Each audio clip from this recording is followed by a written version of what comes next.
BRICS की meeting में भारत ने चाइना के एक बहुत बड़े गेम को फेल किया, एक मोनोपोली जो चाइना चलाना चाहता था। पीयूष गोयल ने इस मीटिंग में ऐसा क्या बोला जिसने चाइना के सपनों को चूर चूर कर दिया है, जानेंगे। वहीं रूस की बात करें तो रूस भारत के साथ रेलवे लाइन पर अब बात क्यों कर रहा है, जानेंगे। जियोपॉलिटिक्स में क्या कुछ चल रहा है, हमेशा की तरह जानने को मिलेगा बहुत कुछ। आइए जानते हैं इन खबरों को विस्तार से। अगर बात करें इस वक्त भारत और रूस के संबंधों की, तो स्क्रीन पर आप देख रहे हैं एक बैठक चल रही है भारत के मिलिट्री और रूस के मिलिट्री के बीच में, और ये बातचीत डिफेंस के समझौतों को लेकर भी चल रही है कि दोनों देश डिफेंस के मामले में और कहां तक आगे बढ़ सकते हैं। जैसे कि भारतीय सेना के पास लंबे समय से रूसी मूल के T-72 और T-90 टैंक्स हैं। इसके अलावा नए हथियार खरीदने के लिए किस तरीके से काम किया जा सकता है और पूरे सिस्टम को कैसे अपग्रेड किया जा सकता है। तो यहाँ पर जो बातचीत है वो बातचीत खास करके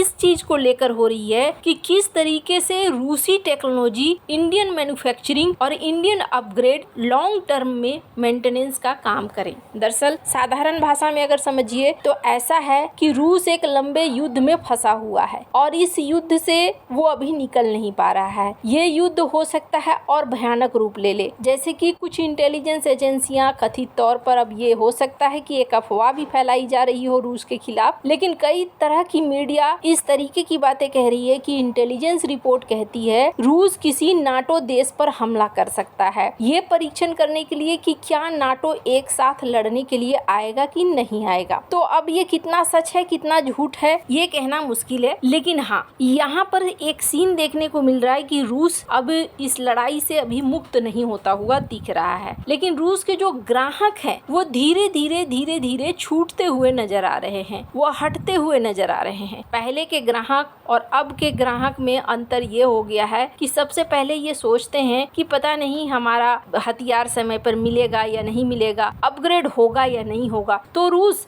ऐसे में भारत के साथ मिलकर चल रहा है कि उसे हर चीज एक तो मिलती रहे और दूसरा उसके जो ग्राहक हैं उनको भी दिक्कत न हो। और भारत की बात यह है कि जो भी करना है भारत के आत्मनिर्भर प्लान के तहत करो, यानी भारत के अंदर मैन्युफैक्चरिंग बढ़नी चाहिए। तो एक एंगल तो रूस का ये दिख रहा है, दूसरा ये दिख रहा है कि स्ट्रेट ऑफ हॉर्मुज और रेड सी ये दोनों एक ऐसे जगह बन चुके हैं जिसको लेकर कुछ भी कहना मुश्किल है। अभी डोनाल्ड ट्रंप कहते हैं कि हम डील करने के बिल्कुल पास हैं, लेकिन ईरान को लेकर क्या कहा जा रहा है आर्टिकल देखिए। ईरान चाहता है कि अमेरिका और इजराइल के जहाजों को हम नहीं आने देंगे। अब डोनाल्ड ट्रंप कहते हैं कि डील होने वाली है और ईरान का कहना है कि हम हॉर्मुज डील में अमेरिका और इजराइल के जहाज को नहीं आने देंगे। अब ये क्या बात हुई, जो डील करना चाह रहा है उसके साथ ही ऐसा। तो इसका मतलब ये है कि कहानी खत्म नहीं हुई है और यहाँ लड़ाई आगे के लेवल पर बढ़ सकती है। अब जैसे जैसे ये सारी चीजें हो रही है वैसे वैसे रूस की टेंशन बढ़ चुकी है। रूस की टेंशन इसलिए बढ़ी है कि उसे अपना माल बेचना है, लेकिन रास्ते बंद हो रहे हैं और इन रास्तों से अगर उसके जहाज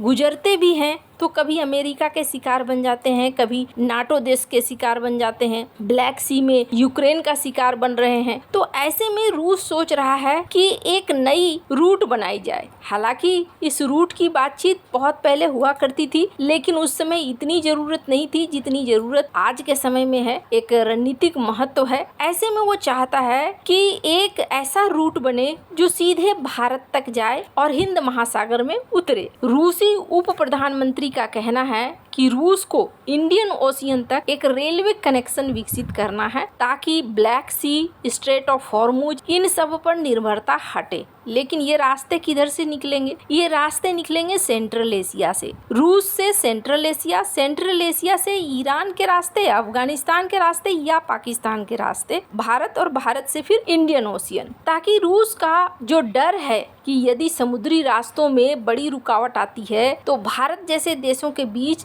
माल की आवाजाही रुक जाएगी, ये वो खत्म करना चाहता है। मॉस्को चाहता है कि जमीन आधारित एक ऑप्शन हो ताकि समुद्र पर निर्भरता न हो, और यही जगह है जहां भारत रूस के लिए बहुत खास हो जाता है। भारत आज रूस के लिए केवल तेल खरीदने वाला देश नहीं है, एक बड़ा यूरेशियन ट्रेड पार्टनर भी है। खैर, पहले इस तरह के एक रूट की बात हो रही थी और वो रूट है भी international north south transport corridor, लेकिन अब इसमें सब कुछ जोड़ा जा रहा है। पहले रेल, रोड और समंदर थे, पर ये अब चाह रहा है कि सिर्फ जमीन से जमीन तक की दूरी हो और जमीन से जमीन तक का जुड़ाव हो। अब सवाल ये है कि अफगानिस्तान से होते हुए पाकिस्तान से होना ये बड़ा दिक्कत है, क्योंकि पाकिस्तान और भारत के संबंधों को हर कोई जानता है। अब देखना होगा कि क्या ये ईरान के रास्ते किसी तरह निकलता है। सेंट्रल एशिया से लेकर भारत तक की अगर पहुंच होती है तो भारत को लिए भी फायदा है। भारत भी इस डायरेक्ट रूस से भारत तक के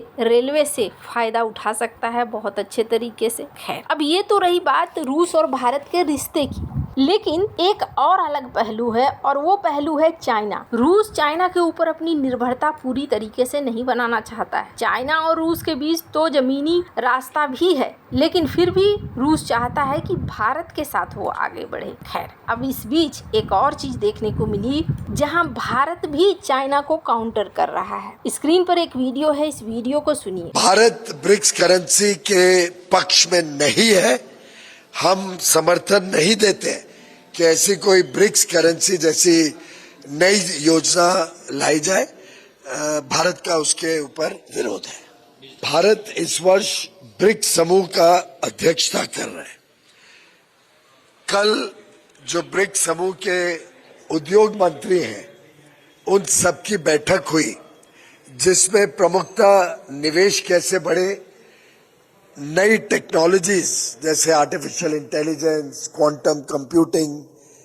अब इस वीडियो के बाद बहुत सारे लोग कह रहे हैं कि ब्रिक्स की कॉमन करेंसी को भारत को समर्थन करना चाहिए। क्यों समर्थन नहीं कर रहा है भारत? ब्रिक्स की कॉमन करेंसी अगर बनती है तो इसमें सबसे बड़ा सवाल होगा उस करेंसी की पॉलिसी और प्रभाव किसके हाथ में रहेगा। चाइना की इकोनॉमी और व्यापार का स्केल ब्रिक्स में बहुत बड़ा है। भारत के लिए ये चिंता है कि नई करेंसी व्यवहार में चाइना के युआन वाला प्रभाव वाला एक सिस्टम बन जाएगा। इसलिए भारत के लिए ब्रिक्स पेमेंट सिस्टम या ब्रिक्स कॉमन करेंसी दोनों को अलग रखना बहुत खास है। भारत अपने करेंसी को छोड़ना नहीं चाहता है। भारत का कहना है कि हमारे पास अपना मॉडल है, रूपी, आरबीआई और इंडिपेंडेंट पॉलिसी है। कहीं ऐसा ना हो कि ब्रिक्स की कॉमन करेंसी में हम फंस जाएं, क्योंकि ब्रिक्स का व्यापार बहुत लंबा चौड़ा है। अब सवाल, क्या भारत ब्रिक्स को कमजोर कर रहा है? नहीं, भारत ऐसा कुछ नहीं कर रहा है। भारत सिर्फ अपने हितों की रक्षा करना चाह रहा है। एक जियोपॉलिटिकल एंगल भी है जो भारत बनाकर रखना चाह रहा है। भारत की विदेश नीति और आर्थिक नीति मल्टी अलाइनमेंट पर है। एक तरफ रूस, चाइना, ब्रिक्स, ग्लोबल साउथ एक साथ हैं, तो दूसरी तरफ अमेरिका, यूरोपीय यूनियन, जापान और वेस्टर्न फाइनेंशियल सिस्टम भी है।